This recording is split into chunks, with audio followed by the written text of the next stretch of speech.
হাতিগুলো কিছুতেই সামনের দিকে বাড়ছিল না, তাদের পাগুলো যেন পাথর হয়ে গিয়েছিল।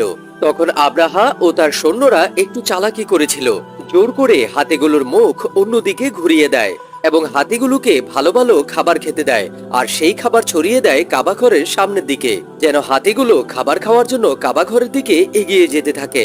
এদিকে আব্দুল মুত্তালিব অনেক চিন্তিত হয়ে ভারাক্রান্ত মন নিয়ে কাবাঘরের দরজার সামনে চলে আসেন। দরজায় লাগানো একটা শিকলে শক্ত করে ধরেন আর নিজের মাথা দরজায় ঠেকিয়ে রাখেন। এরপর তিনি আল্লাহকে উদ্দেশ্য করে বলেন, ইয়া আল্লাহ, এই কাবাঘর তোমার, আর এটা রক্ষা করার দায়িত্বও তোমার। আমরা তো তোমার নগণ্য বান্দা মাত্র, আমাদের কাছে করার মতো আর কোনো কিছুই নেই।